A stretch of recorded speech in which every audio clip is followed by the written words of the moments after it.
And we should be streaming. Hello, hello, hello. We should be live. I hope so. Oh, yeah. Cool. Right on. All right. Well, hello, everybody. How y'all doing? I'm talking to nobody right now. Hi, baby girl. Of course, the second I go live, Ellie's being crazy. So, hope you all are doing well. I'm going to be looking at my monitors a lot, so sorry. Forgive me for that. Yeah, how's everybody doing? Again, I'm talking to nobody, but soon there'll be somebody. So, just checking everything. All right, so we're just gonna get started. We're looking into, well, I guess we'll give it a couple minutes for people to get in here. Just been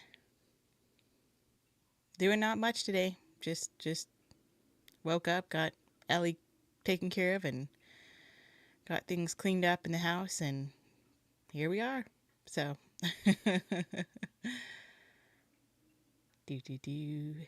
All right, well, I guess we'll just get started anyway, because I have nothing else to talk about. Hopefully everything looks okay and sounds okay. Last video I did sounded like I was talking in a shoebox. Hello! Hi, Amy. How you doing? Evening, all. It's 11 a.m. Well, clearly. Oh, Lord. Hopefully you can't hear that garbage truck too well, but we'll see.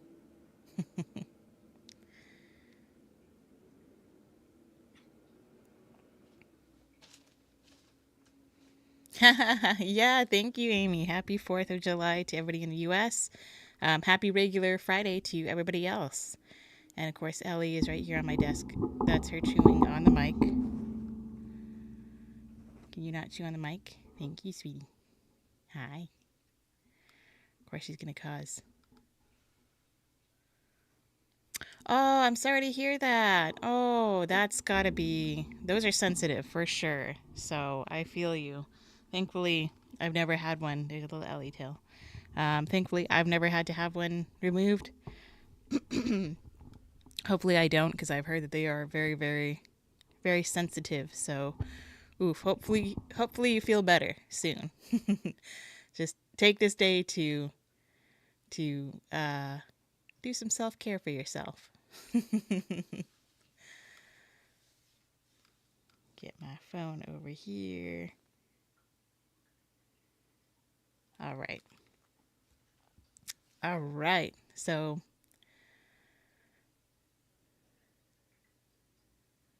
oh yeah, I bet.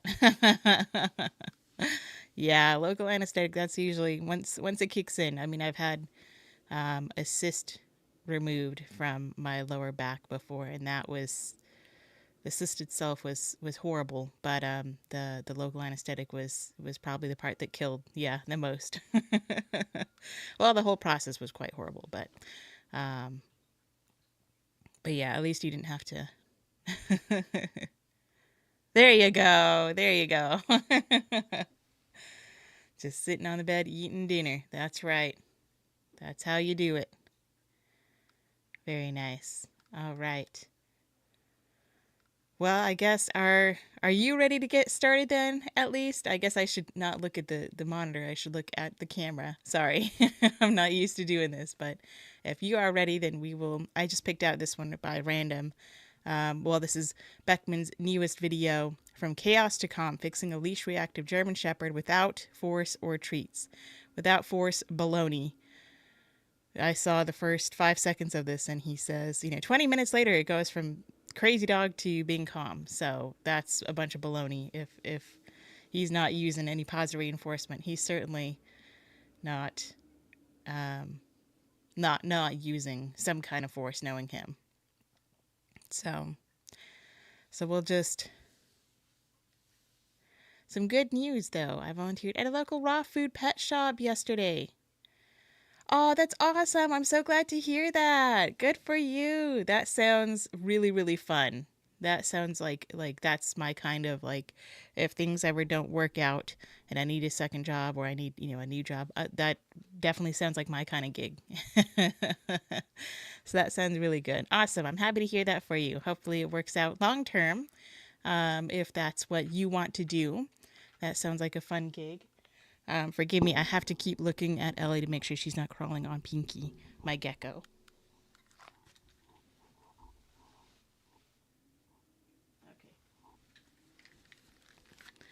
Okay, false alarm. So,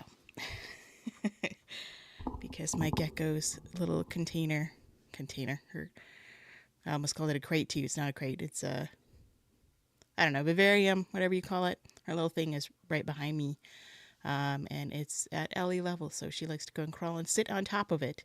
And it's not stable enough for her to go sitting on top of it. So, oh, sorry, I'm hitting all sorts of things. All right.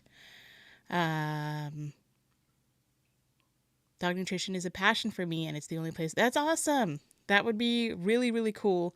If it works out for you, that's, that the fingers crossed. I'm really hoping it works out for you. Because that sounds like a really fun place to work. I would love to work at a place like that. I almost did, and then I found this gig training. That's my number one passion is training, and the next step is dog nutrition as well. So that sounds really, really fun. I'm really happy for you, and I hope it works out long term for you.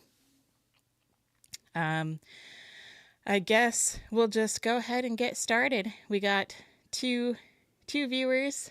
Very, very nice. So thank you for the second viewer. Thank you, all my 2 viewers. I do appreciate that. I honestly really do. I guess we're just going to get started into the reaction. So let me know if this volume works out for you. If it's too loud or whatnot, just let me know in the chat below. And here we go. This is a 1-year-old German Shepherd. Yeah, it can be kind of stressful being a dog trainer for sure. Depending on the specialty that you go into, like I specialize in aggression and reactivity, and there's definitely times when, as my mentor had told me, that there are days that you work so much with reactive dogs that you're just happy to have like a potty training with a puppy. So I've definitely been there where I've had burnout from that and all that good stuff before, and it's definitely not fun. But then you think about, a passion is a person's passion, so whatever they find to be enjoyable, you just do whatever you find to be fun. But yeah, training can definitely be the most stressful part. Is training the humans. That's the hardest part. The dogs are easy, but training the humans is the difficult part. Terrible leash reactivity, owners who are embarrassed on walks. Okay, so I'm not worried about being, oh my goodness, okay.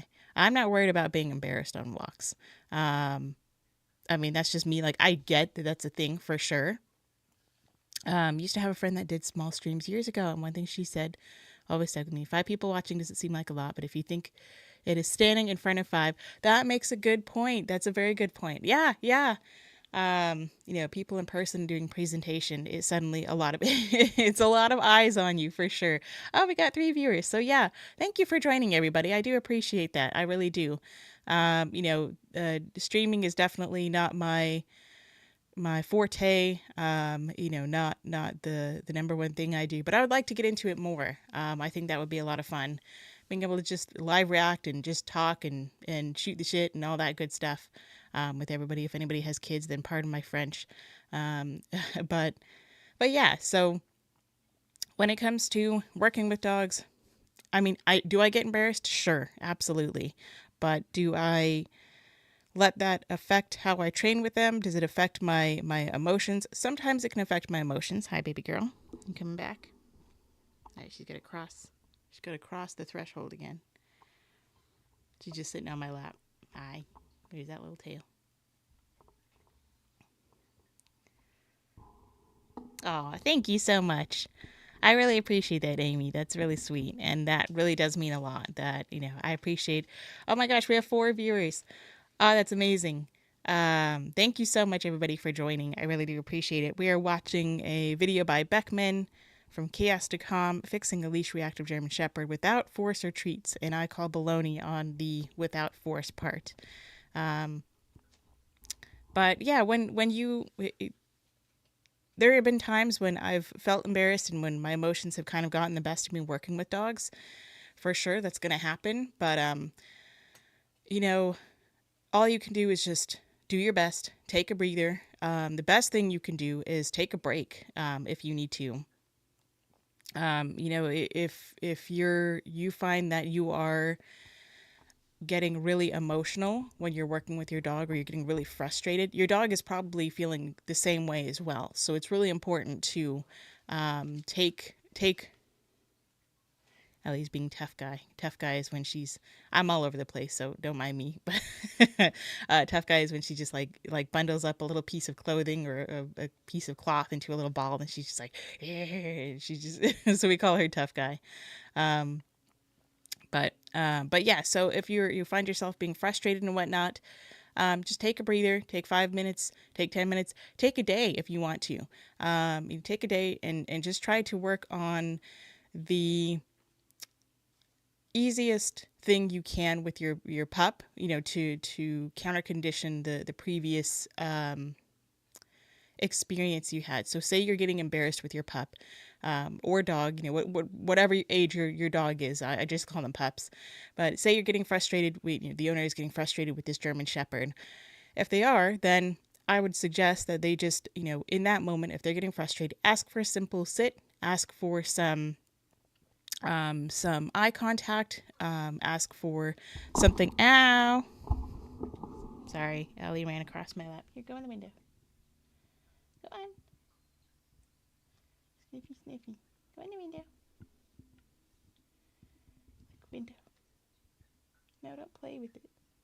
Go in the window. No, that's the blanket. Thank you. Okay. All right, anyway, she's just going to sit here and play with everything. Sorry, I totally lost my train of thought. When my dog reacts on a walk, I don't feel embarrassed since my dog isn't doing it to embarrass me. I honestly feel more scared of what others are thinking than anything because of the dangerous dogs. Yeah, for sure. And that is a very valid way of feeling, because in the UK, because of the Dangerous Dogs Act, certain breeds, specifically pity breeds, any kind of pity mix, I believe. Sorry, Ellie here. Any kind of pity breed has been banned, unless you got like certain paperwork and whatnot.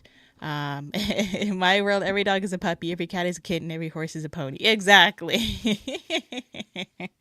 Exactly right. And because of that Dangerous Dogs Act, unfortunately, a lot of dogs have to go out, and like any pity mix or pity looking dog that has been pardoned has to go out, I think, in a muzzle in public. Unfortunately, even if they're so friendly they wouldn't hurt a fly, they'd probably make friends with a fly. But yes, if they are reactive, I can see why you would get really nervous and worry about what other people think, because that's a good, a valid reason. Here in America, where we don't have that going on, then that, people can still get worried about what other people think. It's not down to the breed as such. There's a section of the act that says if a dog does so much as make someone feel frightened, they can be reported to the police. Oh, okay. I gotcha. So any dog, any breed. So I imagine even this guy here. That's unfortunate. Wow, that's really unfortunate. But it's good that you don't feel embarrassed by your dog, because when we have a dog that acts out like this guy is barking and going crazy and pulling the owner down and whatnot. This just, to me, just looks like an insecure dog that just needs to be trained, maybe some basic manners, and maybe just a little bit of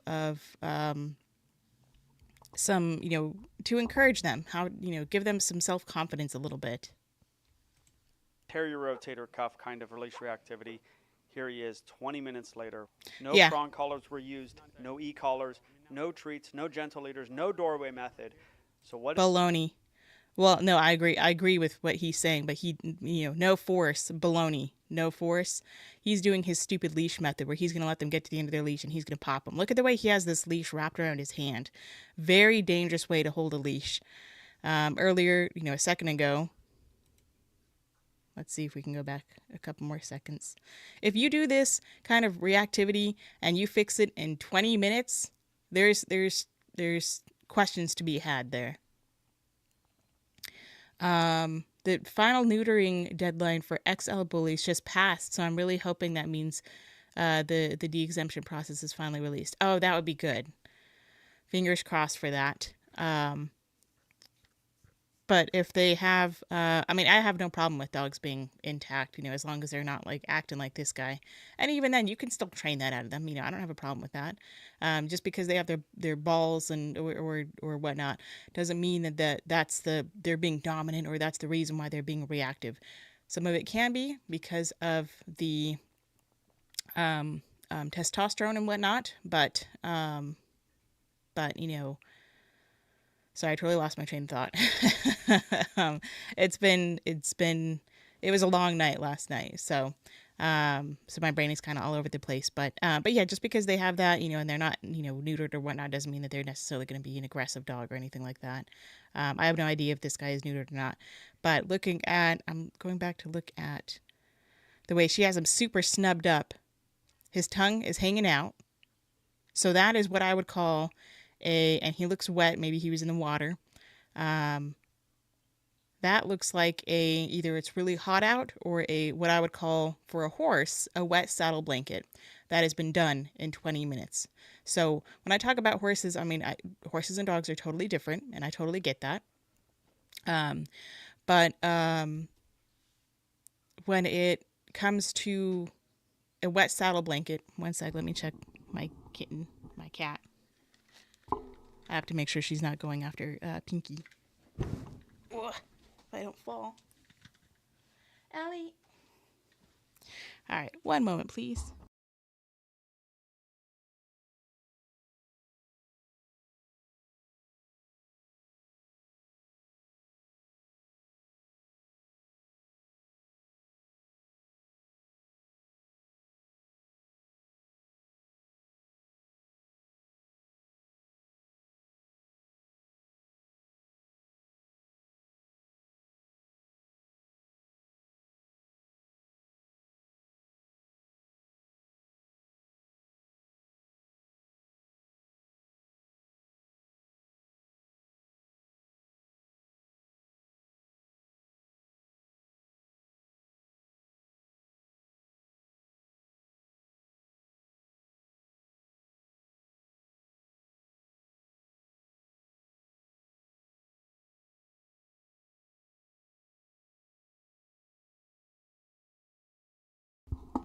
Okay, sorry about that. Ellie was crawling on top of Pinky's little, Pinky is my gecko. Ah, that's my hand. Thank you.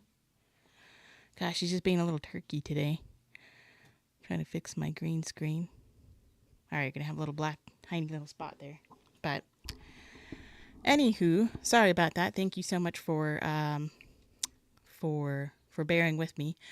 Amy says the final neutering deadline for XL, oh yeah, just passed. Means I can finally get Diesel off the register. Poor thing had an allergic reaction on Saturday. His eye completely swelled up. Oh, and he still had to wear his muzzle. Poor baby. And Ellie, I call her my kitten, but she is like over a year old. She just, she turned 1 in March, I think. But I still call her a kitten. Just like every pony, every horse is a pony, every dog is a puppy. But yeah, so poor little guy though. I hope he feels better soon. Just sounds like you're in a little bit of a little bout of bad luck there. But hopefully this sounds a little bit better now. Hopefully I don't sound like I'm in a shoebox. But when I talk about a horse with a wet saddle blanket, you can have a horse that has been run around in a round pen for 15 to 20 minutes and they are soaking wet. All cats are kittens, absolutely. Even seniors are still pups. Everybody always used to call Adonis a puppy, even though he was like 10, 11, 12 years old. They're like, puppy, because he just looked like a puppy. But when it comes to horsies, if you run them around in a round pen for, say, 15, 20 minutes and you're just chasing them and whipping them and all that nonsense, I don't have a problem with working with a horse in a round pen, but if you chase them for 20 minutes straight in the heat and they get a wet saddle blanket that way, that's one way of doing it. Or you can take them for a nice long trail ride. Go out for maybe an hour and a half, 2 hours, a couple miles, and you go walking and you're going over, logs and whatnot, and just bonding with your horse, and you're just, ponying away, and you're just kind of moseying along, and you get a wet saddle blanket that way. And I kind of use that as a reference for dogs, where you can have them super stressed out, where they're stressed in 20 minutes, where their tongue is hanging out like this, or you can have them work for a period of time, go for a long walk, go for a long play session that is that's drawn out. They have plenty of breaks, and they're tired out that way. This would be the first version of that, the short-term wet saddle blanket or wet floppy tongue for a dog. And this tongue doesn't look very wet. It looks kind of dried out. So that also leads to more anxiety of the dog. She has this dog really snubbed up, really tight, pulling on him, lots of pressure. So this is 20 minutes later, and she's still putting that much pressure on this dog. She has both hands wrapped around this leash. So that is putting pressure on the dog, who is still learning to pull. She's not, teaching him. She's afraid. She's holding him back. He's honestly doing really well. Good. Glad to hear that. It was an insect bite. Oh, and it's gone down pretty much entirely. The vets had 12 dogs in this exact same thing just that day. Really? I wonder what that was. I wonder if it was maybe the same bug.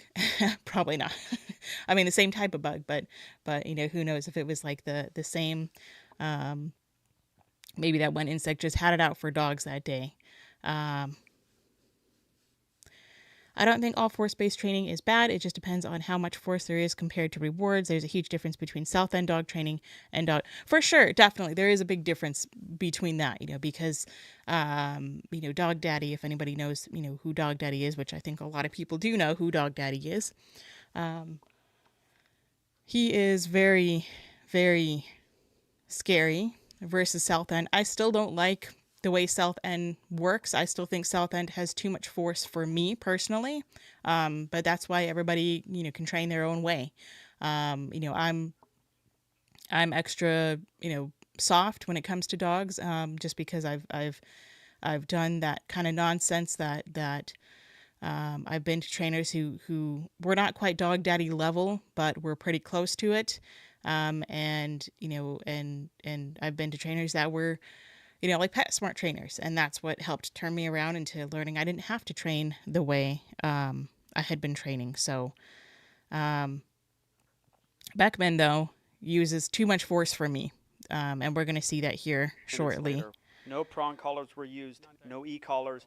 So if you have this leash wrapped around your hand like this can be a dangerous thing, because if the dog does bolt, it can take your hand. This can help with a torn rotator cuff, meaning it can cause a torn rotator cuff. It can dislocate your wrist. So I don't like to hold a leash like this.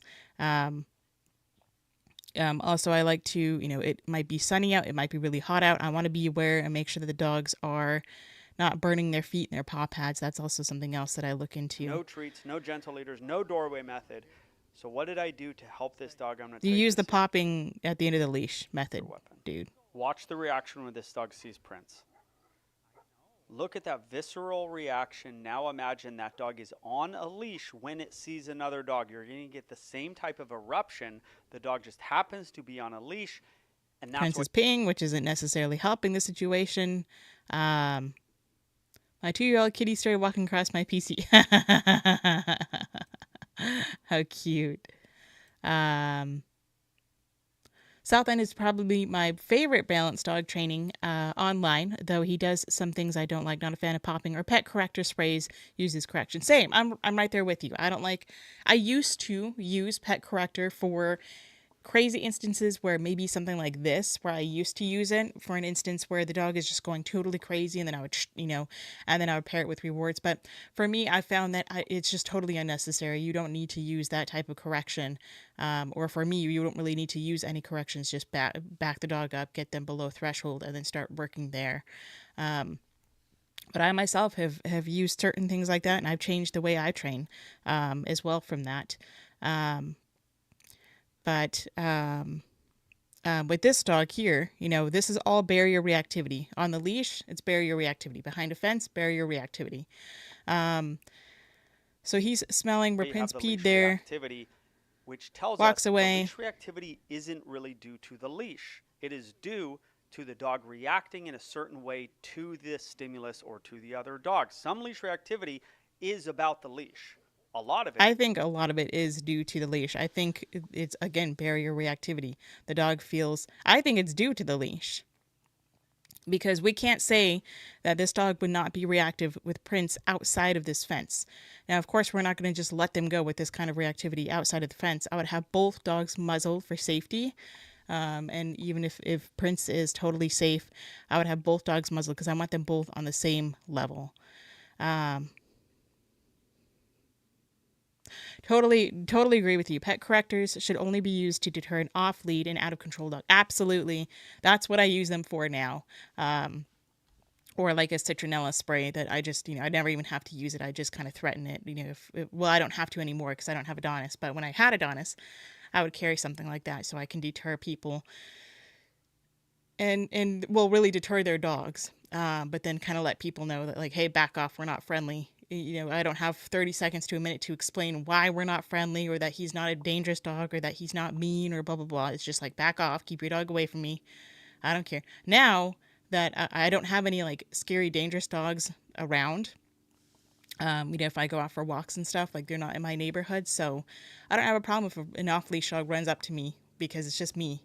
When I had Adonis, I certainly would be very protective over him. And I would be like, no, you're not going to, you're not going to come running up on me.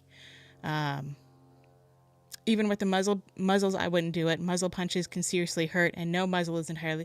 You know what? That's fair. That's a fair point. Spatulate tongue Joel always works out on pavement in the heat. He does. It definitely looks like he does. And I would make sure that I have lots of shade. I mean, it's kind of hard, but in a big patio area like this, but I would try to work the dogs out in the shade, or I would work them early in the morning before it's really hot. It's hard to tell exactly how hot it is, but the spatulate tongue, I'm assuming, is probably going to be from stress, maybe heat, because this dog ends up looking like it's wet a little bit. But I think in this case, the barrier and the leash reactivity is what's causing the reactivity here. I mean, the dog could still be reactive outside if there was a way to really keep them safe.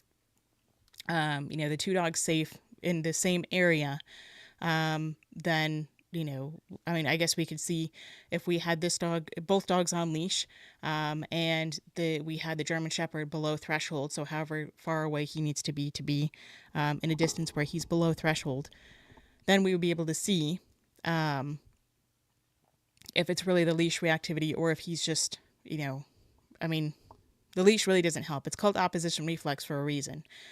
Because they have the opposite kind of reaction of what you think they would. I've been muzzle punched in the face before and genuinely thought I chipped a tooth. Oh my goodness. And that was just from my dog turning his head into mine. And yes, we can certainly be covering horsey videos today. We can cover whichever horsey video you want. I have some, we can look up Tara, we can look up any other horsies that you want to look at. I do have the video that you recommended to me, so I can certainly cover that one as well. This one was I just thought, okay, let me just find a video and we'll just start on it.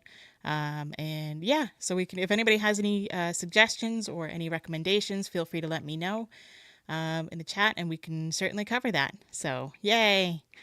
But yeah, it's hard to tell with this dog, if I just think it's the leash and the barrier activity doesn't help. But I'll stop yammering and we'll get maybe looking. Your dog's case, it's actually not about the leash. It's about the lack of socialization and desensitization to other dogs and friendships, coupled with the lack of exercise, but more. So that was a very ballsy move to let him in, because that could really start a fight. Fast twitch exercise. Leash reactivity by nature is satiating the fast twitch in them.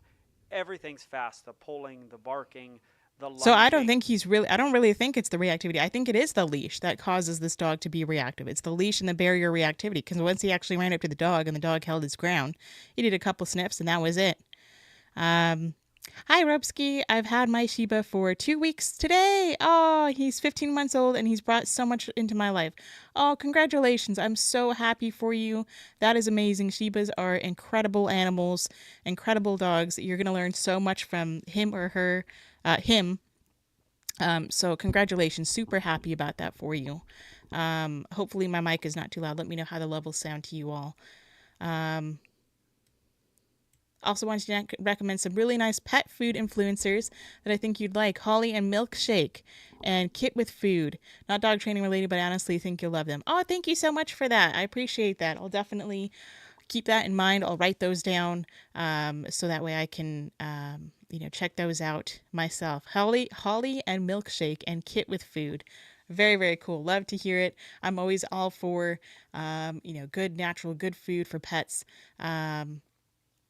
Okay, perfect. Sounds good. Good. So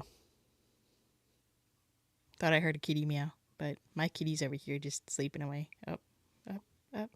Well, she's over here. Oh no, she's over this way. But love to hear about good dog food and good stuff like that. That sounds really fun. Sounds like a good, dog and cat food. I'm always on the lookout for the best kind of food I can feed my pets. I used to feed Adonis, my Shiba, a raw diet. I used to do it all myself, doing all the calculations and whatnot. And then I just found a website called Raw Fed K9 that has the just little patties that are like pre-made. So that was really, really easy for me. But aside from that, then I used, I think it's called Kiwi or I think it was called Kiwi was the brand. That was like an air dried food. It wasn't freeze dried. It was air dried and it was like jerky. He loved it. But it was also really, really expensive. But anything for my boys. And now anything for my little baby girl. Well, I guess my girls because I have Pinky, my gecko. So anything for my girls. I'm used to having boy animals. But in this video, I think it was really the leash, the barrier reactivity that was causing this dog to freak out. Fast twitch. But the more important point is the getting this German Shepherd and you possibly getting. So Prince here goes over and marks. He's sniffing, and then he goes over and intimidates the dog. For getting into, the dog runs over to go sniff him, and then he comes around. He starts really pushing into this dog. You see, this dog is backing away. Whale eyes. Prince has a short, closed mouth. Ears are up. He's really sniffing at this dog and really kind of getting in this dog's face. I don't like that. I would kind of walk in and be like, "Hey, Prince," or I would call Prince away and be like, "Dude, take it easy. This guy wasn't doing anything rude." Lip lick, lip lick, doing submissive licking here. Other dogs as being oftentimes. And Prince goes right into the face to sniff. And then they're going to go. For leash reactivity. He's not perfect. Maybe play. Yeah, he's still got that run. He's still got that stimulation. And meeting another dog, he still has it in him. It's not out of him yet. Look at the hair on him. That initial response is not lessened. Well, it's because their dogs are behind threshold, is what I think. Pause and Pray is amazing too. My favorite raw feeding resource. I have a playlist of all her videos, which I'd be happy to make public. Pause and Pray covers raw food for cats, ferrets, and even hedgehogs. Raleigh Link is amazing. I think that's how you say your name. I don't think it's. I think it's Raleigh, maybe Rayleigh. But that's cool. That's awesome.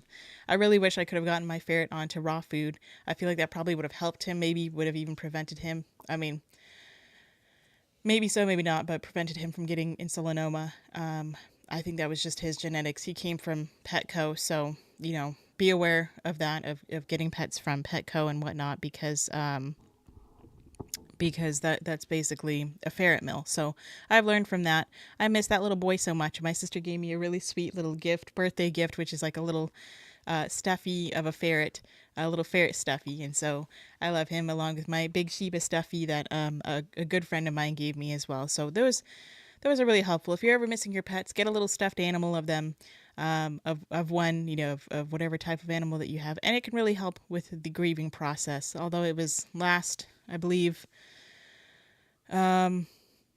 October, I want to say, or August. Wait, no. September or October that I lost little Herms. I still miss him.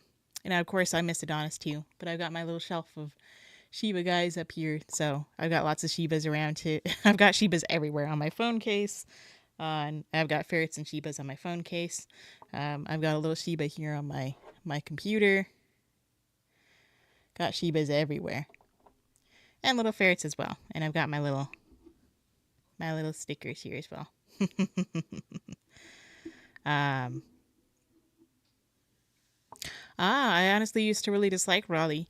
I found her to be very elitist, and she did spread some dangerous misinformation, but she's changed a lot in recent years. Oh, that's good to hear. Good to hear. I don't watch her too terribly much. I found her through Think Like a Horse, which I no longer watch, at all anymore. Think Like a Horse, just because he's just so. If you know, you know. He's just too much, and just it leaves a bad taste in my mouth with all the comments he makes about pretty much everyone that's not like a straight white dude in their 60s. So anyway, back to this little doggy here. We won't get into that kind of thing. Guess what? You don't get that a response to seeing the dog lessened without the dogs seeing, meeting. So I would call this dog away in this case because I think he's being a bit rude, really, really pushing, really sniffing. It seems like he just doesn't have manners. He's probably super overexcited to go say, yeah, we don't talk about Rick. Exactly. But this dog is a little bit rude, really going in to sniff and be just being rude, really sniffing, really pushing themselves into this other dog. I would call them away as the owner. I would, move up and then back away and move up and back away and create that for there. I feed my kitty at the moment Origin, which is it's the best kibble that I can find that she will eat. She's very, very, very picky. So she really only likes salmon flavored things, and I'm trying to get her into different proteins so that way she doesn't develop any kind of illnesses or malnourishment from just eating one source of protein. But I do feed her Origin cat food. That seems to she'll nibble on it a little bit, here and there. And then I would give her Fussy Cat wet food, whatever type that she would eat. Exactly. It really seems like the dog doesn't know how to socialize properly. He seems very unsocialized, and he could be a big puppy. I don't know if he mentioned how old this dog is, but he's just kind of like one of those rude people that gets like right up in your face and like, hey, how you doing? They just ask like really inappropriate questions kind of thing. Smelling, possibly getting overwhelmed, possibly getting Prince in the background. If it's safe by another dog. So he seems like he's really. You just have to get the dog he just numbers really up, likes other dogs, and he just doesn't know how to be polite. The dog numbers up. Well, if your dog's aggressive, yes, that's very difficult. But a lot of people just have dogs like this that just don't have friends and haven't been around enough dogs at the right age. I would say this dog is not reactive.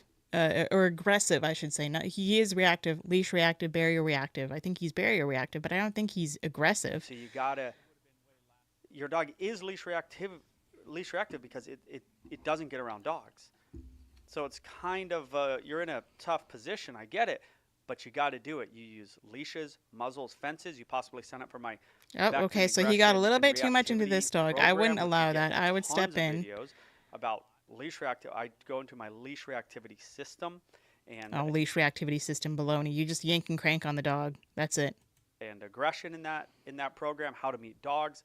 How to be a good So he's really trainer fixated on this to your dog. I would go over and leash this dog up, and walk him away. If he starts getting reactive, then I would, or if I'm worried about him getting reactive within the dogs with the leash on, then I would come over and kind of step between them and try to create a little bit of a barrier, or I would just walk this guy away. So now you're going to. My first thing would not be to just have him go into a group of other dogs. I would have him meet with Adonis, which would be like Joel's version of Prince. Which Adonis was a very neutral, balanced dog. He didn't care. He wasn't in your face unless you needed it.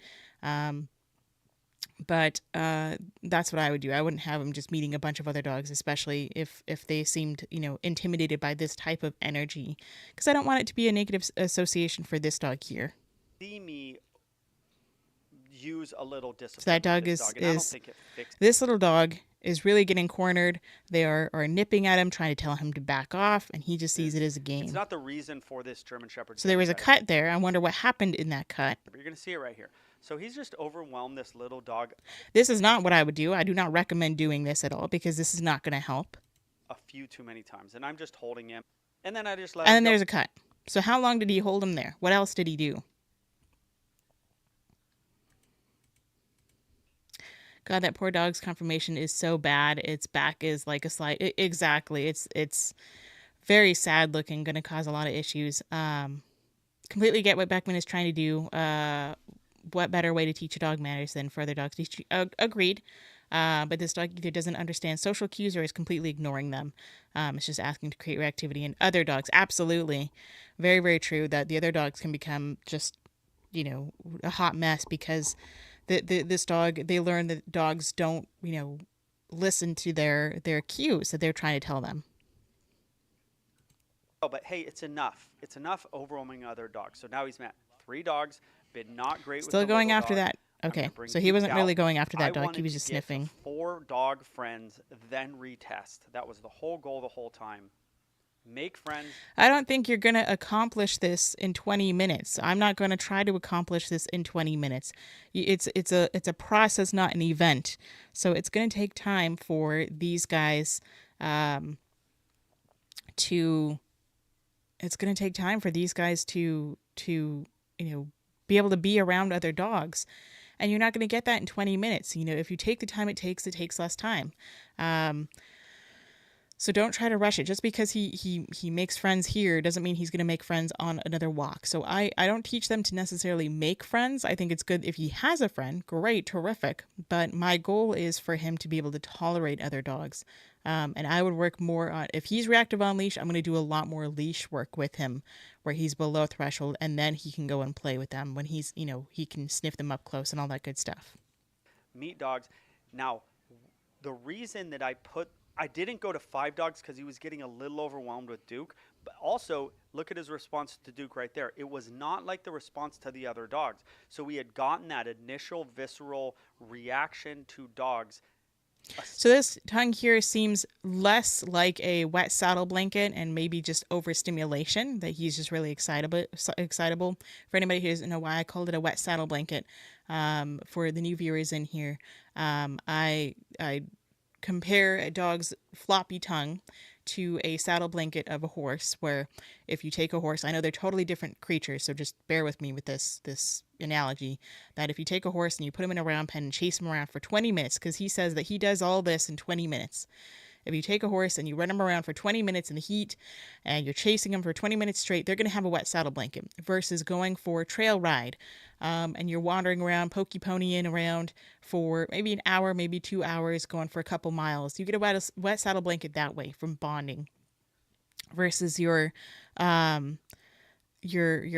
here, who's just running around and being psycho and being all super excited like he's in Disneyland, and he's like and he's so overstimulated. He could have a wet tongue, floppy tongue like that way, where he's overstimulated, or because he could have also a wet tongue or a floppy tongue because you're using a lot of force. You give him a really harsh correction, they have stress panting that way. Or he could have it from just going for a nice long walk and having lots of time to have sorry, I lost my train of thought. He could have this tongue by taking your time, or by giving him a harsh correction where he can, he's going to have a stress tongue. Sorry again for people who don't know. I had a very big, a very long night last night, so my brain is kind of like fried and all over the place. But I think that's just me anyway. Struggling to see how this will lead to. How this will fix lead reactivity, to be honest. Surely it just create more frustration. Yeah, it seems like it might, because he associates, oh, I get to play with these dogs off leash. When I'm on leash, I don't get to. I'm frustrated. He does not know how to separate dogs to protect them. Exactly. Again, I would have a muzzle on the dog if I worried about it. If he does anything, if he runs up to the other dog, any kind of muzzle punch or anything like that, then I would absolutely, I would keep an eye on him. But for me, I would probably, excuse me, I would have him on a harness and probably a long line if I'm going to be doing this, or have him drag a leash in an area where it's safe for him to drag a leash, where it's not going to get, caught up or anything, just in case I need to go grab him if I'm going to let him loose with another dog, or I'm going to let him loose with a dog like Adonis, or like with Prince, where they know how to be a dog. But for me, I it takes a long time for me to feel comfortable letting a dog that is reactive on leash off leash, even though I can tell that the leash is what's usually causing the reactivity. Essentially down to 0 with the 4. So then I wanted to retest with another dog, which is what you'll see next when they pass dogs. Now I'm going to let Duke in, just more meeting, more smelling. You need to at least get your dog with one dog. The system that I'll tell you about in Beckman aggression reactivity system, oh yeah, Duke's in there now, is you use leash and muzzles and fences. Now I realize leashes with leash reactive dogs aren't great, so maybe use fences and muzzles like I did today. I didn't use muzzle, but I used a lot of fences, right? Every dog he met was met through a fence. Which can also lead to more reactivity. It may or may not help. Look at Duke Even that little dog, intimidating I this didn't other show dog. you Well, maybe not. Maybe not. In that moment, it looked like he was intimidating him, but then the dog turned around and then Duke ran the away. fence meeting, but they were all fences, so the dog gets that rush out of him, doesn't need to. I think Duke is just big, goofy puppy, by the way. Yeah, I don't think he's like a prince quite yet. Doesn't get to roll up on the dog and be a jerk to the dog. Look at now, see those licks. He's getting a little overwhelmed, so I didn't want to tax his nervous system with a 5th dog. See that sit right So there. he doesn't Now, want him Duke to needs sniff a him, lot. so he's Duke's, trying to sit, trying to 9 avoid, months in because this Duke video. is doing what he He's a did lot, to the so other I'm dogs. like, Duke, get So out he's there. getting a little bit of a taste of his own medicine. I don't necessarily have a problem with that, but I wouldn't have the other dogs here. I would have just Prince, or I would have the other dog. Prince looks kind of hot. But he was getting Long to lips. the point, a shake right there. He's not wet, so what's he shaking for? He's shaking because his nervous system is trying to get some energy out. But I got him fast twitch. He met dogs. Now he's starting to like Duke a little bit more. Fast twitch. I would work with him with one dog at a time. I wouldn't have all these other dogs here because I'd feel like it's just too much. A lot of socialization, a lot of smelling, a little bit of overwhelmness, a tiny bit of A discipline. lot of overwhelmness. This tongue tells us he's overwhelmed. From me. Oh yeah, I told Duke, get out of here, Duke. I don't mind. It's just a little, hey, boundaries for him. And now you're going to see him pass the other dog again with nothing done. I mean, look at how tight she's holding on to him. Friends. And we got the dog about 60% better. Yes, there's head and harnesses. There's using treats. There's using threshold. There's training of the owners. There's my doorway method. There's a lot of methods out there, but he's still sometimes pulling. there is this. Now he's just pulling to go see the other dog. And guess what happens when he can't see the other dog? Then he is just going to become more and more frustrated. A lot of times with leash reactivity, the reason behind it is frustration, either fear or frustration. The dog looks really under condition. His weight looks good, but he doesn't look like he has enough muscling. I agree. I'm not very savvy on like how, I mean, it's kind of hard to tell with his coat, but yeah, he doesn't, I don't know. He looks kind of extra method of friends and fast twitch. So just kneeing him, controlling him. Guess what? This is not going to fix anything. This is going to make him more frustrated because he gets to play with dogs off leash, but on leash, he's just so tired. 60% better range, I would say. Now, was it exercise and getting all that pent-upness out, or was it meeting dogs? I don't know. I think it's both. I agree. I think it's probably a little bit of both as well. It's fine. But guys, you can't probably get completely where you want to go with this leash reactivity without some plan to meet dogs on a somewhat consistent basis. This was great. You've been here 30 minutes and you just passed a dog. And we really haven't done. But that's not going to last. I don't think this method is going to last. And, you notice when it shows earlier that Beckman has him on his leash and he's totally sitting there totally fine. He could be on a head halter, maybe not. But here he doesn't show that part. But, he's not pulling on this leash. And guess why? Guess why he's not? Because he's also wet. So he was in the water. So Beckman probably did his little leash thing there. But we can look into a different video. We're going to look up...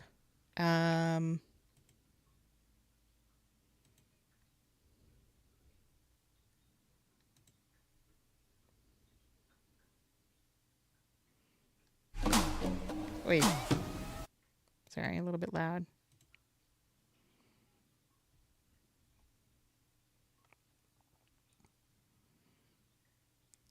Come on, doohickey.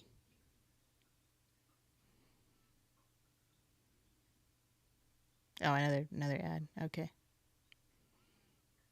Cute little dog. All right, so we're going to be watching... Oh my gosh, so many ads. What the heck, dude?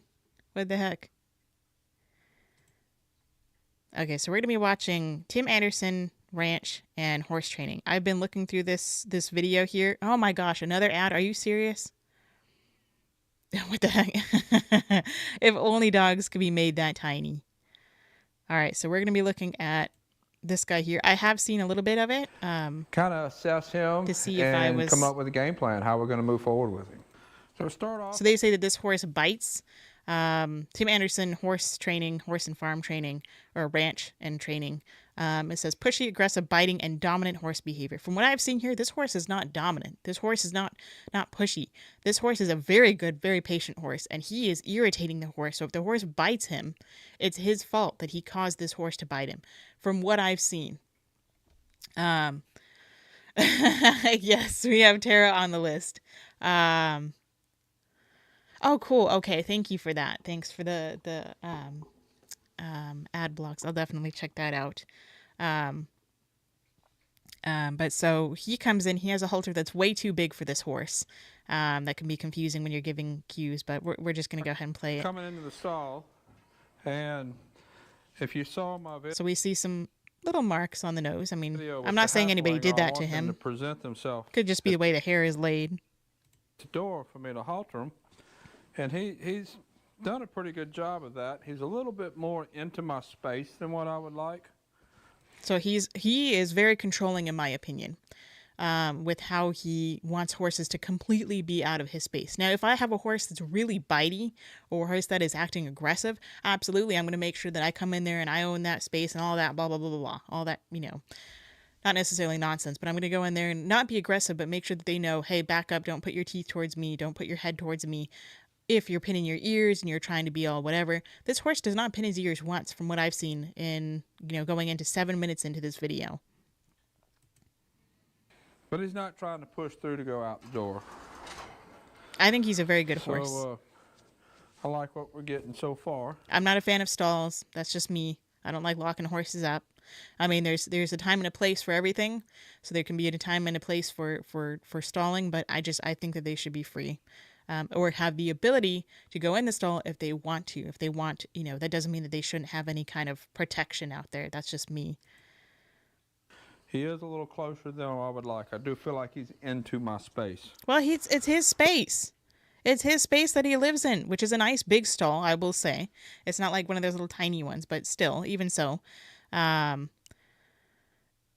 Exactly. He's into my space. Meanwhile, he's standing in a stall. Where exactly do you want the horse to go? Exactly. So that's something to take note of. And Take note of. Okay. Fix his I'm a hair. real firm believer in He's the a horse cute is little gonna horse. Tell you that little thing right there. That's what I'm getting to.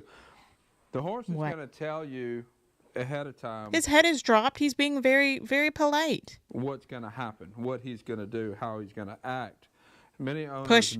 There was a cut there, but he pushed his head. You're going to see he pushes his head away a lot. That's something that miss irritates those me. little things, those little conversations. Pushes his head away If again. you watch horses Another in a cut. pasture, they're constantly having little small communications little ears over there. between them in the pasture. And Pushes his head away a third when you time. start interacting with the horse in a stall, the horse immediately starts with those interactions. They're herd animals, and they're Fourth time. constantly going to Fifth interact time. with you. And Sixth time. see how he's getting Seventh. into my space. I just kind of keep pushing him out Eighth. of my space. That's the little things that I'm talking about. That's the thing. Another cut there. So what is up with these cuts? What are you doing? I mean, clearly it's nothing to surprise the horse. He could just be cutting for time, but that's just something I like to question. communicating to me that he's okay with getting into my space, and now I see he's turned his He's head that curious. way, not wanting to push his head that way, and you see him lip at my hand right there. Well, he's getting He could be irritated a by little you. bit nippy, also. So that's the little communication. I would do that too. I'm You're getting irritating. Quit pushing his head away. talking about. Now he's trying to get a little bit pushy. Let's go ahead and put the halter on him. You're coming into his space, and you have a halter that is way too big for him. These are those little communications that you should be paying attention to with your horse. Don't miss out on And the he doesn't tuck this into the throat latch, or I mean, little as much as things. it is. That That's big old how flappy thing right there. horses become big problems. People miss out on those little Constantly communications, the keeping little his things head that the away, horse over tells them. controlling, And overbearing, like Beckman. Like all these tiny little things. If you get into a fight with a horse with these little things, you're going to get into a fight with them with everything. and the horse keeps escalating. See, he dropped his head. Another ad.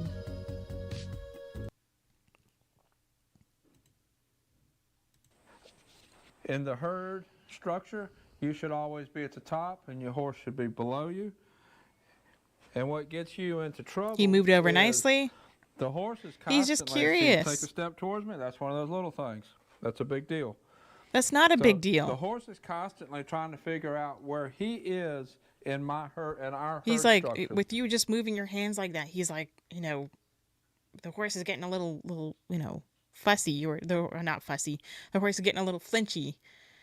It's like, dude, I would love to work with this horse. He's not pinning his ears. He's not being aggressive. If he was really aggressive, you would not be trapped in this area. I don't want to be trapped. If I had an aggressive horse, I would not let them trap me between the wall and this. I don't like working horses in a stall because there's not enough room for me.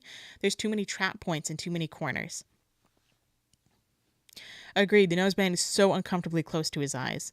If you had to push the horse away 20 times, why does he not stop and think about why it isn't working after 20 attempts? Exactly. But that's the definition of insanity, doing, the same thing over and over again and expecting different results. Between the two of us. That's just natural for the horse. They want to know where they are in that order. So the first thing he's going to do is he's going to push on me a little bit just to see if I give. See right there, I pushed on him. He's He did confused. He's not getting move his feet. irritated. He doesn't know That's a why you big keep thing to pushing take on him. note He's of. not doing anything wrong. I've had to give him a pretty good push there to get him to move his He's feet. still curious. Right He now, wants to look at we're you. kind of in a situation. He's pushing towards me, trying to see if I'll move my feet.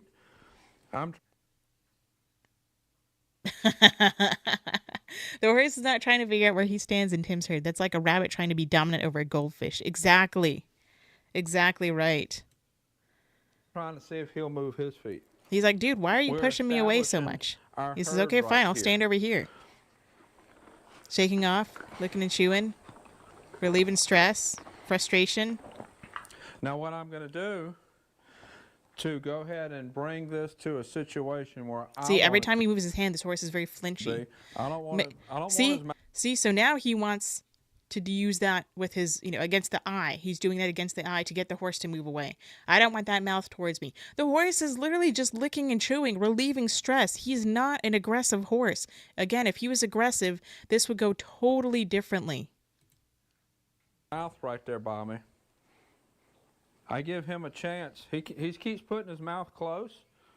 Well, if he can't get him into my space and make me move, the next thing that's going to come is he's going to take a nip and see if he can make me move. But he's not trying to make you move. He's not trying to make you move. He's just chilling there. He's the most chill horse that you could possibly come into their stall with. I would feel comfortable coming into this stall with this horse, and I don't feel comfortable going into stalls with horses, even if they're totally friendly and totally fine. These trainers seem to think that humans are the only creatures capable of realizing that there's more species than our own. Horses and dogs know who is in their species and who is not. Exactly. They know what their species is. They know that, okay, either I listen to humans, which they realize are humans, are two-legged predators, and this horse knows that he's a predator because, as they say, eyes on front, I like to hunt. Eyes on the side, I like to hide or run and hide. So again, just pushing. Those little things He's gonna get into a fight with this horse over this. If you don't pay attention to the little things, he's gonna make this horse hand sensitive to, or not even hand sensitive, desensitized to hands, where he's just gonna start to ignore it. He's gonna start to bite because he's gonna get so irritated. In order to go ahead and establish what needs to be established here, is I'm going to make him move his feet. So what I'm going to do, I'll go this way since there's more room over here. So he's moving his feet very nicely. And just make him move his feet that little bit. He's still just checking you out. So he moved step forward into my space. I'm going to make him move. He moved sideways. He didn't move into you. Now he's getting more aggressive, and he's going to block him into this wall. Back up. His eyes are getting a little bit bigger. Good boy. He's starting to put him I'm into not gonna fight or pet him flight. here. I'm not trying to reward. Not by much, but you know, he's like, whoa, okay, what's going on? Why is this guy moving me? I'm not trying to reward a behavior. Thank you for tucking that I'm in. trying to It's still way too big. establish our relationship and Look how close that knot is to this horse's eye. our pecking order right here. If I pet him, I'm going to be inviting him back into my space. I don't want to do that. See the difference in his head right here? His head was down low before, you big dummy. His head was perfectly fine. This horse is not aggressive. The halter was in his eye for a moment there. Oh, goodness. Not bringing his head to me, challenging my personal space. He's like he not was a minute challenging ago, you, dude. And he's not stepping towards me either. I know horses who have challenged. I know horses who challenge your space. This horse is not challenging your space. Not in my opinion. Not from my experience. The little things, those little things are important. I don't mind if a horse comes and bonds with me. Like, I don't mind if a horse puts their head into me and they like to rub on me and scratch their little eyes and their little face, and they can come over and nuzzle on me and, you know, lick and whatnot. And if they put teeth on me and nip on me, then I'll just kind of like, hey, wah, you know, kind of just move them away. Move them away a little bit. I don't need to go, yeah, get in my rope and get in their space and you stay out of my space and don't you dare look at that cross tie and blah, blah, blah. You know, if you have a really aggressive horse that's you know, going to grab you and bring you into their stall, there's something different. There's a whole lot more that needs to go into that training other than just, you know, don't look at the head halter or don't look at the cross tie or blah, blah, blah, blah, blah. No, yeah, no worries. Face palming at Tim there, not you. No worries. I didn't take it that way. I couldn't. I would face palm with him too. Oh, I need a baby. Now She he's just thinking stretched a little bit on the bed. about it. Well, maybe I can challenge the space. No, See that he's head not. coming He's to not me? thinking that. Getting He's just really like, why is close this into guy my coming into space my again, so I'm gonna space move his feet and again. pushing me and moving me? Don't He's ruining the bond that this horse could have with any human, in my have to opinion. be mean. I don't have to be aggressive. But you are being aggressive. All we have to do, Pushing into his neck because the halter is so big, so he has to press into the horse's neck. move his feet. I have to establish with him, has brought his head to me again. I have to establish with him that I am his leader. He doesn't think you're his leader. He's just and I confused by dictate you. what goes on. A little There we confused go. about the Now camera there? Actually took a step away from me right there. Now we're making progress already. Really? His head is still right there by you. If he were an aggressive horse, I wouldn't want his head right there by me. But look at how low his head is. This horse is so chill. He's so His cute. mind is in a much better place than it was He's like, hey, what is that? just a minute ago. He's trying to go. He won't let him even look at the camera. This guy is Let's see so what the camera controlling. is now. For an aggressive His and bitey horse, this horse is incredibly docile. Exactly. Mind is in a much better place. He's still creeping into my space. I'm going to back him up.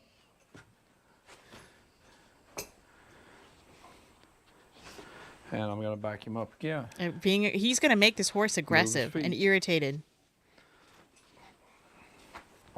I'm irritated, and I'm not even the horse. But if he did this to me, I'd be Now we're irritated. establishing a relationship between the two of Yeah, us. is your relationship. You're establishing I'm an over controlling human, and this horse is learning, okay, I'm not gonna have any bond with this guy. Just do what this guy says and he'll leave me alone.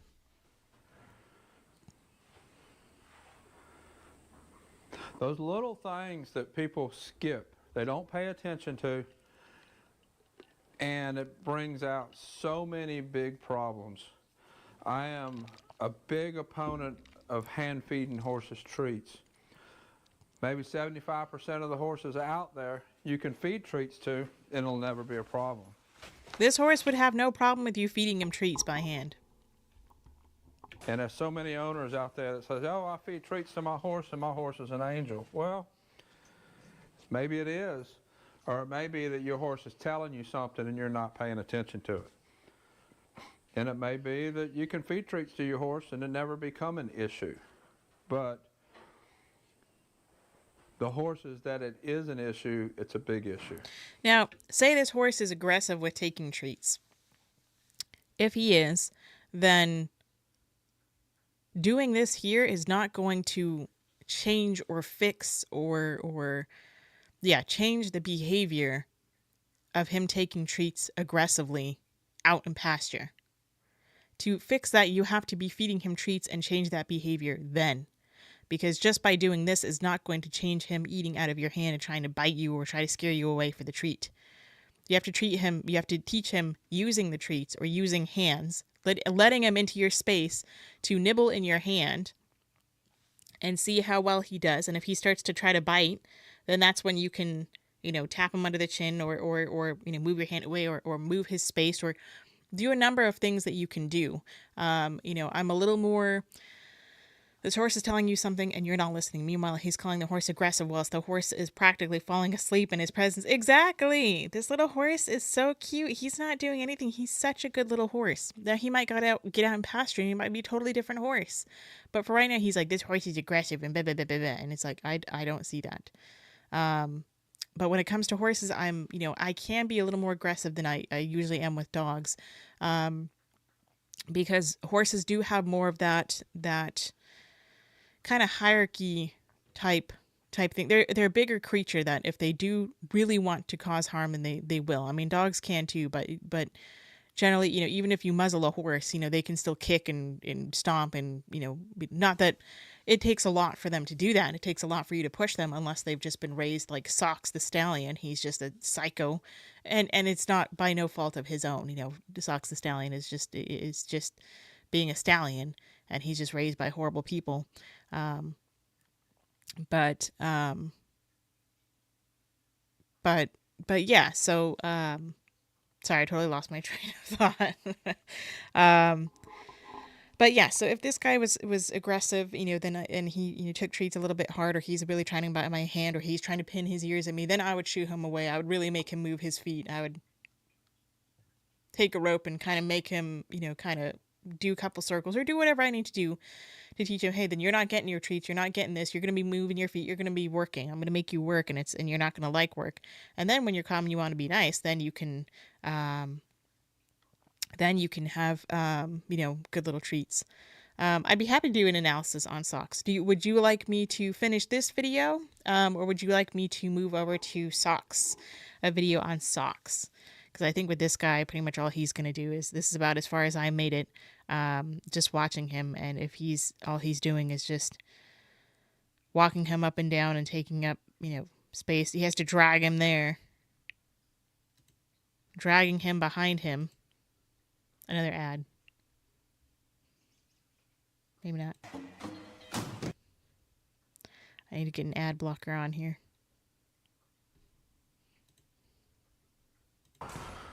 He has to drag the horse behind him.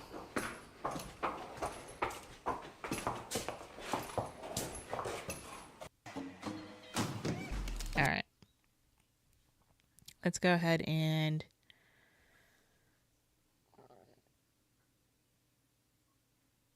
okay. All right. So I will go ahead and, oh, how cute. This one's just sniffing. Trying to see who this little horse is. So we're going to look up Socks real quick. And we'll do a little analysis on him.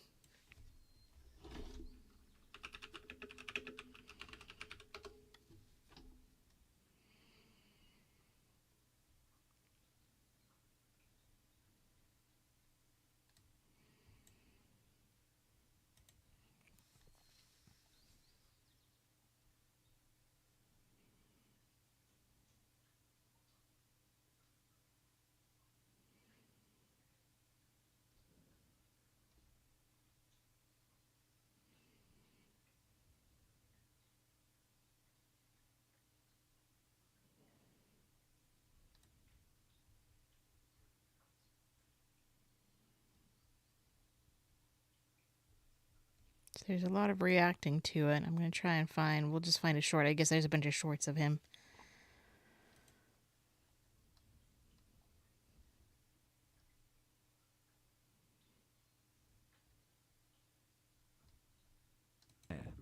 She is in season.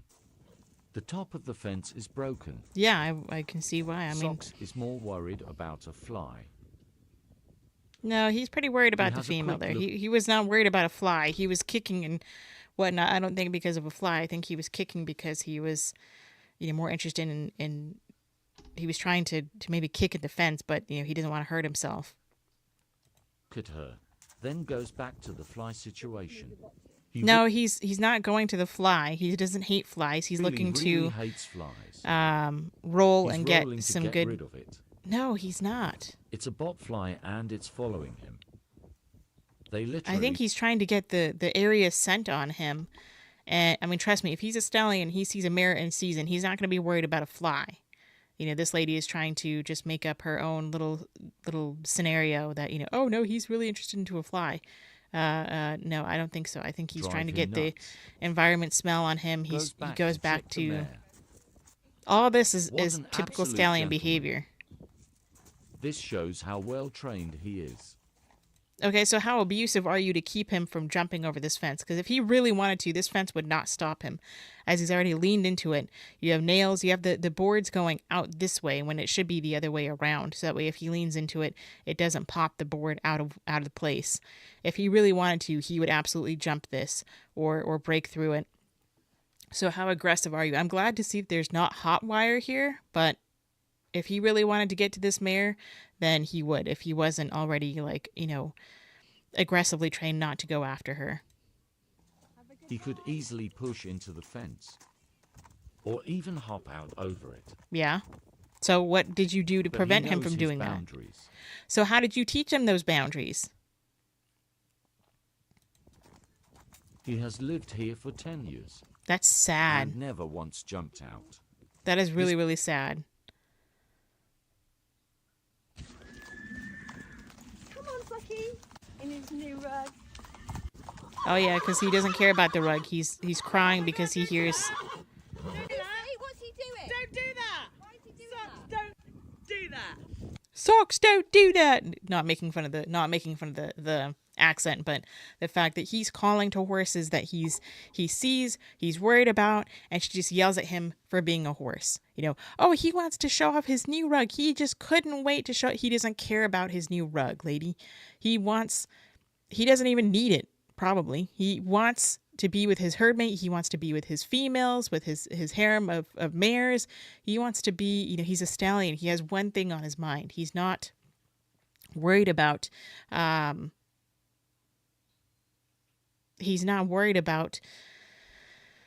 the rug or anything else. And we've got, this tiny little rope on this, I like halters that I'm like Rick, where, the one thing that we can agree on is that I don't like metal around a horse's face or dog's face, so I prefer like a rope halter just for the sake of there's no metal and it's a little bit more solid. But I do like a wide band over the nose band, and something that pads over the pole. Maybe because he's a ferocious stallion. Poor thing. He jig-jogged. He jig-jogged. Jig-jogging. He jig-jogged. Is that all right? He jig-jogged. Oh, he jig-jogged. She doesn't answer if that's all right, which is not necessarily all right. If he's a stallion, he sees mares and he's trying to show off for them. Oh, here he is, Foghorn. Making little noises. Don't do that. Don't do that. Do you really think he's listening to you, lady? Oh, he's got shoes on.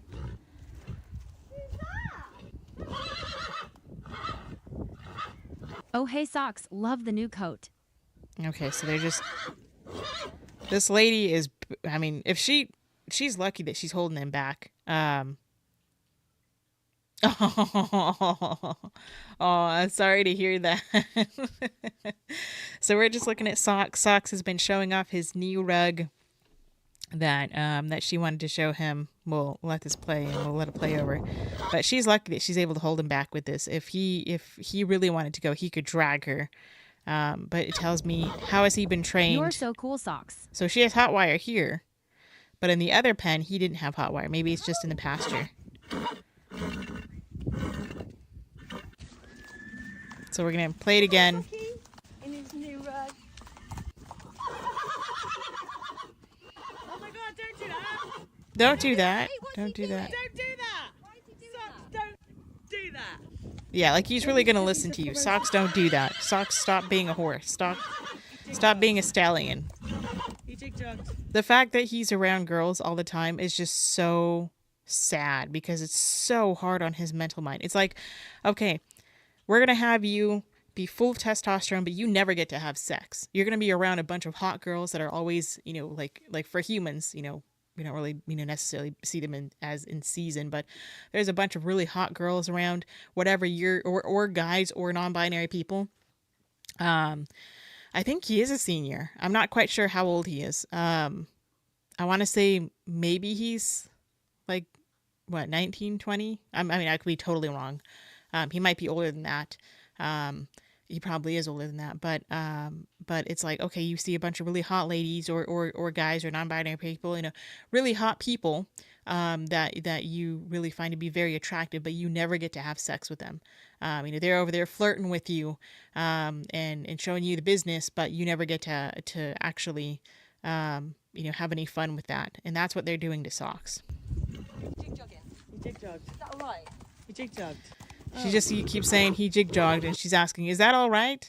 And it shows that he's trying to show off to the girls, so he's paying more attention to the females than he is to the person leading him. Oh, don't do that.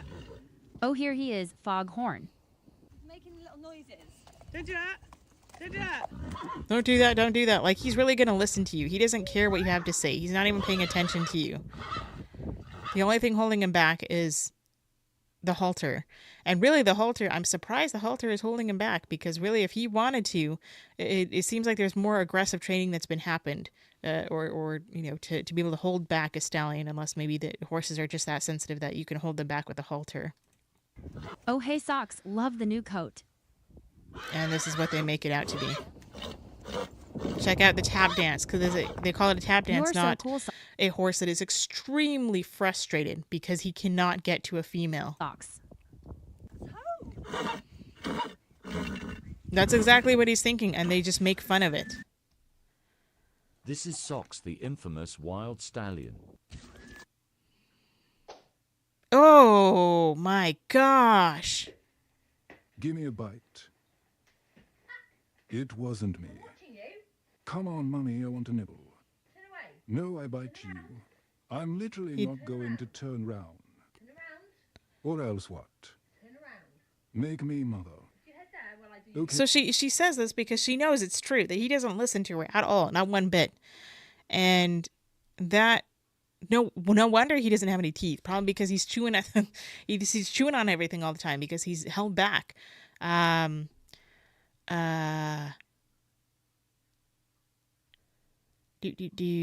very surprised Socks hasn't seriously hurt someone. Stallions can be exceptionally well trained and socialized, but Socks isn't one of them. Yeah, and I agree that they can absolutely be well socialized. What is he doing that is she doesn't want him to do? I'm not super familiar with horses. So he was jig-jogging, which is kind of a way of like prancing, and he's trying to show off to the ladies. He's showing them his strength. He's showing that he's really excited. Yeah,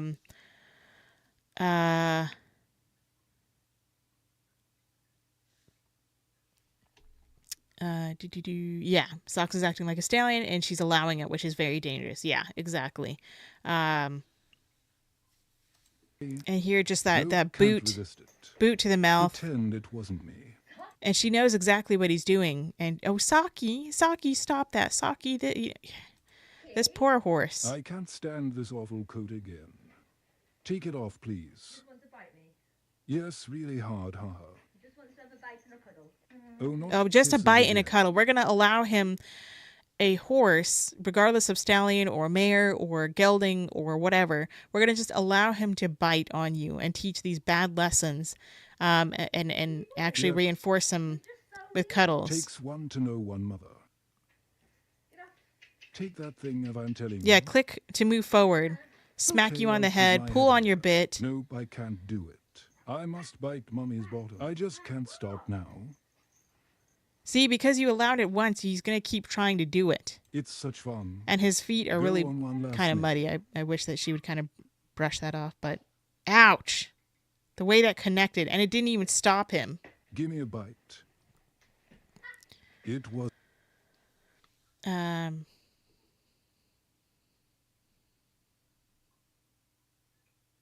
Exactly, absolutely. Pretty sure I saw a video of Socks in a paddock, exposed nails in the fence too, just asking for tetanus. Yeah, that was this one. This is Socks, the infamous wild Exposed nails right stallion. here. People on the So internet think the fence has been built the opposite way, as I've said a little bit earlier, that the fence has been built the opposite way, where this should actually be on the inside here, where the nails would go this way. So that way if he does push on it, it doesn't pop the nails out.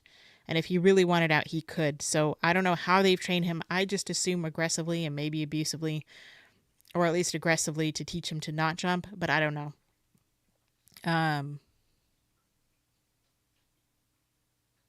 How hard is it to just hammer nails? Yeah, yeah.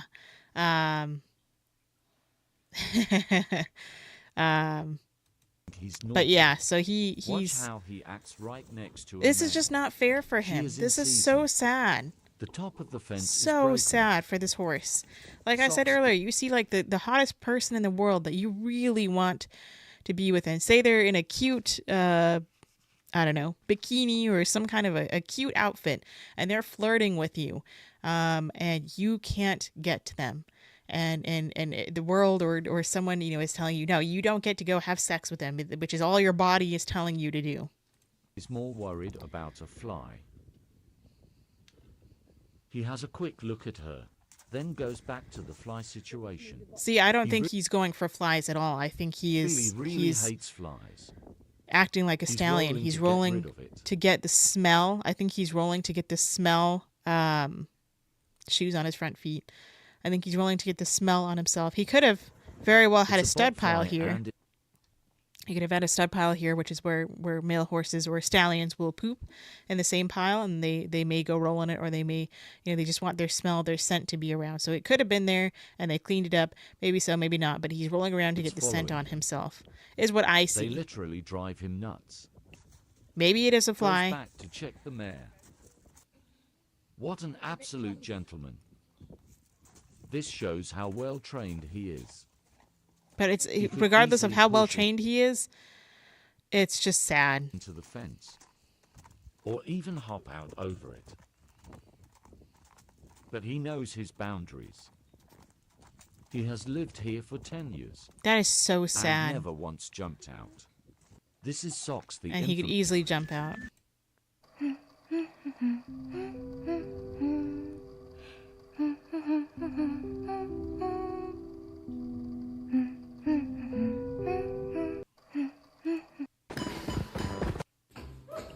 So here is our 4-year-old mare. Oh, So she's calm. cute. What the hell? Literally never seen a stallion so calm. I'm like, what? Now he's tired. Is this the stallion? I thought that was the stallion. Regardless of how calm you can make them and teach them to be calm, it's just, to me, I just don't think it's fair, because the one purpose for a stallion is to make babies. This shows how well trained he is, the fence panel that he likely kicked off. Yeah, stud piles are where a stallion will go and poop in the same pile, just to increase their. It's like a dog that marks. You know, they'll go and mark on the same thing over and over again as a way to increase their scent. And then sometimes, I don't know if they would roll in it or not. They may or may not, but they're probably going to be, you know, rolling in the grass to get their scent on the grass there as well. In it, and they suck it. Okay, that's just, we lost our Socks the stallion, but yeah, just ouch. I wonder what happened to his teeth, because he has Give me a like bite. no teeth. So yeah, we've been going for about an hour and a half. Anything else anybody else would like to see? Does anybody have any happy 4th, by the way, for everybody in the US? If not, then just happy Friday to everybody else. Hope everybody's doing well. Anybody else? Anything else anybody else would like to see? Otherwise, then we can just call that there. And then I hope to have more streams more regularly, at least once a week, if I can manage that. Then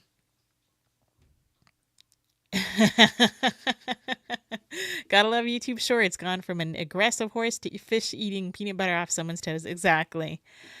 Good old YouTube Shorts.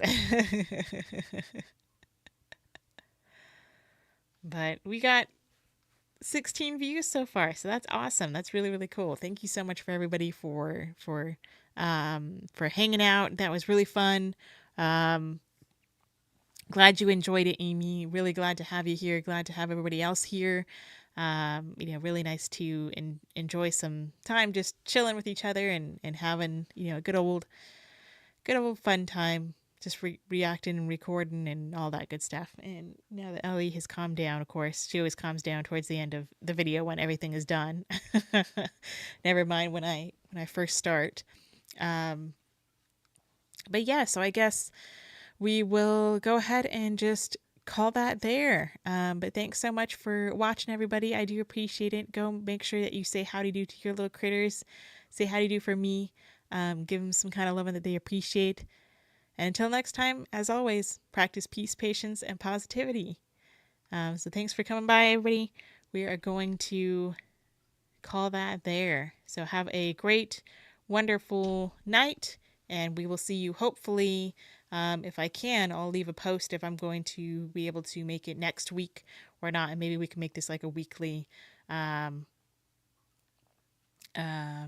yes, go enjoy watching that for sure. All right, bye, guys. We'll see you later.